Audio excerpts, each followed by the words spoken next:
What's up, guys? Welcome back to the channel. I am Nicole with SewGnar Sewing Patterns, and we are here on day 8 of the 2025 12 Days of Christmas Sewing video tutorial series. I feel like every intro I add an extra word into that, and I think it's just going to be super long by day 12. But it's wild that we're already at day 8. Can you believe it? I feel like there's so much lead up to this series, at least for me in my head. It requires a lot of planning and a lot of thought goes into it months prior to it actually coming to fruition. And so whenever it starts, it just seems to end so quickly. It's wild. The passage of time is very, very wild. Anywho, so in today's video, we will be making dog bag dispensers, but I did do a couple modifications.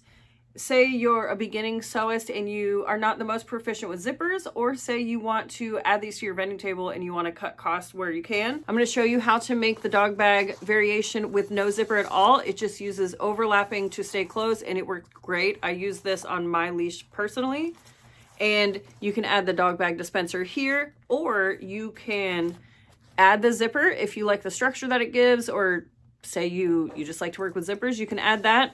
And you can still add the bag hole down here, or you can leave it off and then it becomes a treat bag. But the problem that I really wanted to solve with this, and the design aspect of it that I spent the most time on, it seems really simple and straightforward, but I did do several different iterations before landing on this final one. And this is what I'm calling the used bag lasso.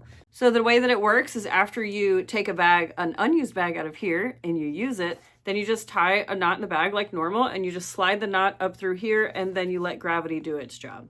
So another reason that I wanted to add these to the lineup is because I thought for people who vend, and if you want like a lower price point item, these will be a perfect addition to your vending table. So as always, if you are enjoying the video, please be sure to give me a thumbs up, subscribe, leave a comment, come join Patreon, definitely join my Facebook groups.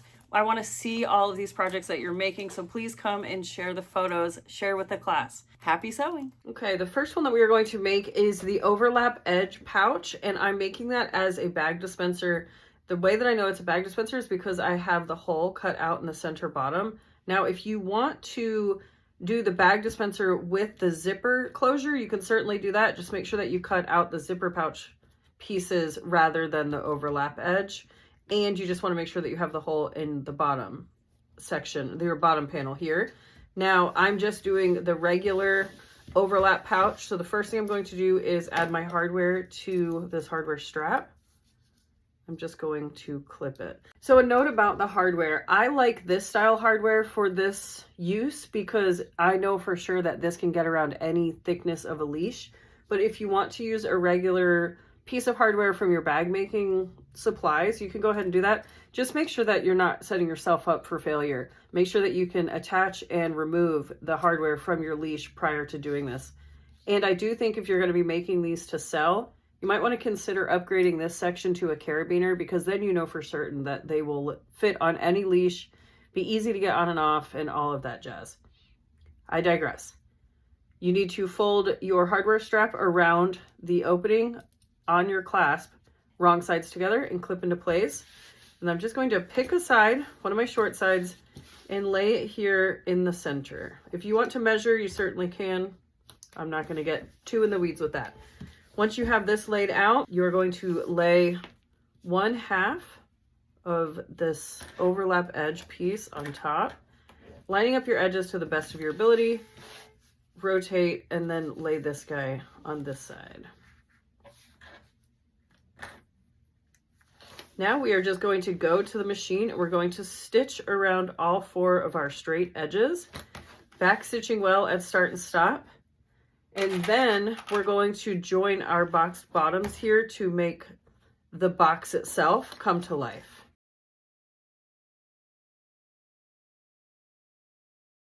I'm using a size 18 needle, Tech 70 thread, and a 4.5 stitch length.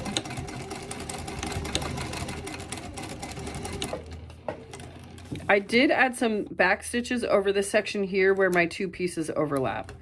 Now to join my corners down here, what I'm going to do is I back stitched a couple stitches here at the end, and I have my needle right on the very edge of my panel on the boxed edge up here.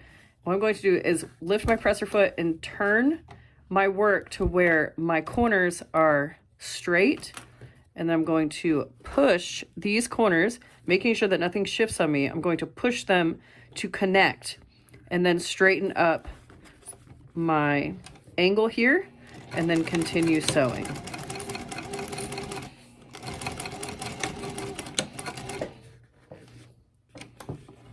Same thing over here.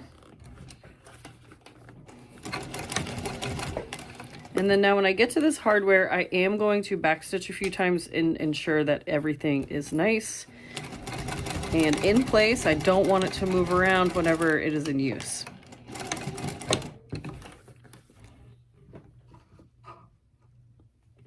And then before I forget, I'm going to slide one of my woven tags just right here in between these two panels so that it'll stick out whenever the little pouch is all done.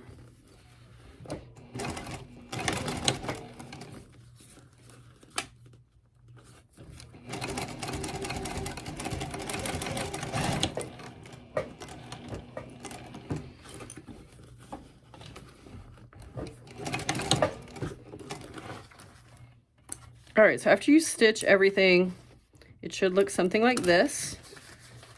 And what we need to do is we're going to reach into the opening and we're going to push our corners out so that they're going away from each other and kind of pull on them. And what you'll notice is the seam allowances straighten up, and then just decide which direction you want them to go, what side it feels more natural for them to lay.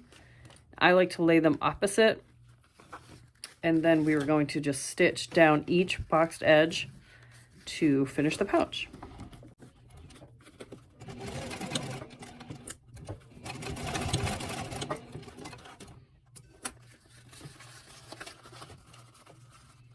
Now I just want to make sure that I'm laying this edge in the same direction as this edge.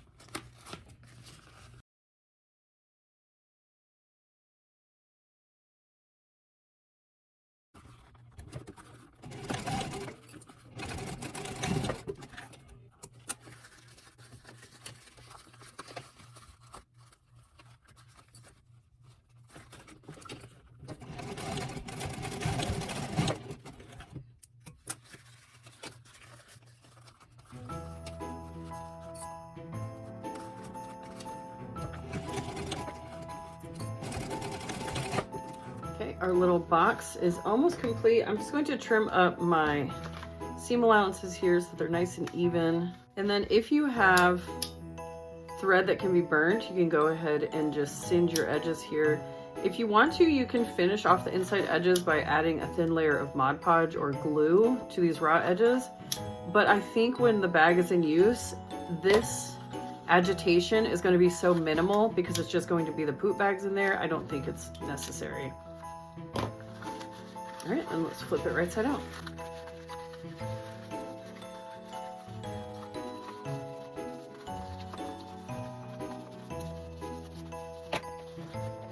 Now what you should see is that the overlap section will lay on top of each other, essentially closing that hole right up.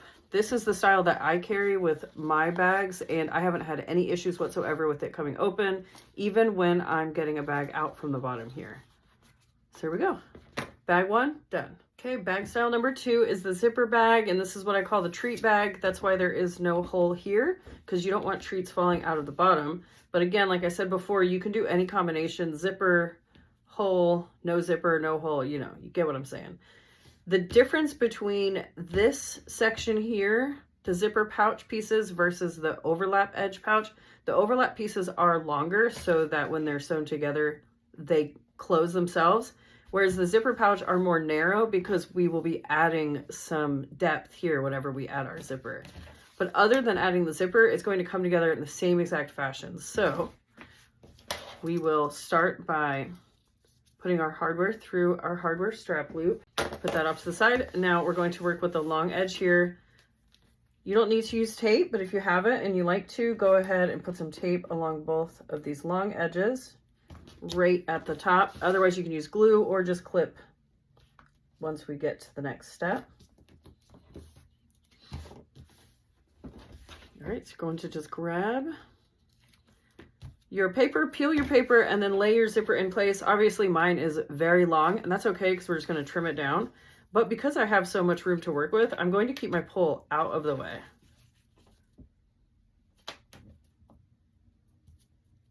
And I just lined up the raw edge of my zipper to the raw edge of my panel, just like so. And now we need to go to the machine. We're going to stitch using 1/4 inch seam allowance. And then I'm going to flip and fold my seam allowance under like that, and then top stitch. And then we're going to repeat all of that on this remaining side here.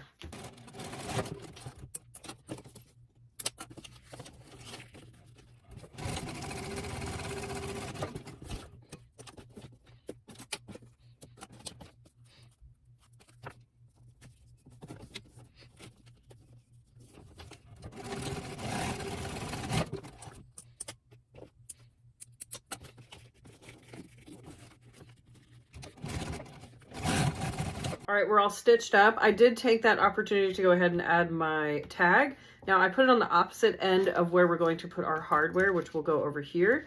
And the reason I want my hardware to go over here is so that when the bag is complete and the zipper is closed, it's on the same side that it's hanging from. So that way you don't have to reach down here to pull the zipper to open it whenever you're walking. But we do need to keep these as close together as possible while we clip our hardware in place. So we're just going to center this over that zipper section there, clip it well. And if you want to, you can base that in place. I'm just going to run with it. But just like before, we're going to layer the bottom panel right on top of all of that, clip, and then go stitch it all together.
Alrighty, to make this lasso, we need to cut one piece of cord vinyl or leather.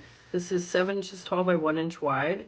And what we're going to do is draw a line right down the center here, and then put a piece of double stick tape along that line.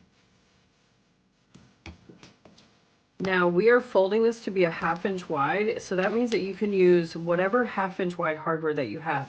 If you want to attach it directly to a lobster clasp so that you don't attach it to the bag that we made yesterday, that's totally fine, and you would use something similar to this. Or you could use a D-ring, you could use thick, thin, you could use a fancy cool looking one, you can use a rectangle ring, you can use anything that is a 1/2 inch wide, because that's what this will end up being after we fold and stitch this. So you're going to peel off your paper and fold each long edge in toward that line that we just made.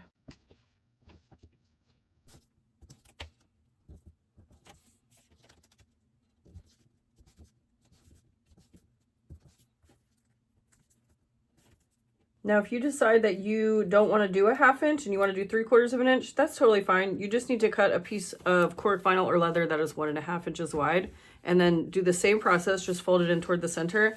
I would not recommend going beyond 3/4 inches wide for a finished dimension, because you want it to be able to cinch down on itself and wrap around the tied section of the bag after it's used to create that pulley to hold it in place. So I find the thinner, the better.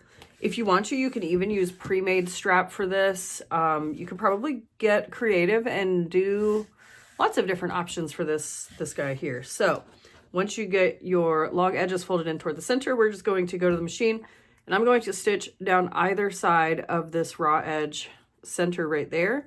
So when I'm done, I will have 2 parallel lines going down the center of this strap. All right, this is where we're at right now. I did go ahead and trim up one side. I just nipped my corners off like so. I just like the look of that, so that's what I tend to do on everything. If you have any threads or anything funky, then you want to go ahead and trim it down, get everything nice and even and flush so that you're looking at just one short edge of a strap. And then grab some rivets. Where did I put mine? Here we go. And what we're going to do is string one edge. So I'm doing the edge where I started and stopped, so it's a little bit funkier looking. So I'm just folding this over about 1/2 inch. I'm not measuring clearly. And then however you have the capability, you're going to punch a hole. Give yourself enough room to where the cap of the rivet will nest nicely and you're not struggling to actually rivet it down with whatever tools you have. And go ahead and set that rivet. Now, if you don't have a press or rivet setting tools, you can easily just sew an X through this to hold that little area in place as well. So once you have this looking like this, what you're going to do is you just loop this up and through like so, and then you attach this end to whatever you want to attach it to. If you want to do a lobster clasp, so that way you can clip it onto anything that you want, you can do that just by adding a rivet or sewing an X right there. Now what I like to do is take this end and insert it into this opening from my hardware loop, and then I will put a rivet right through here, and then everything is one whole component, and then I just attach it to my leash using this hardware here. And then after I use a bag, I just put it there and it all hangs out together. It becomes one big unit. So I just slid the end of my strap in until I could feel it. And then I'm just punching a hole and adding a rivet.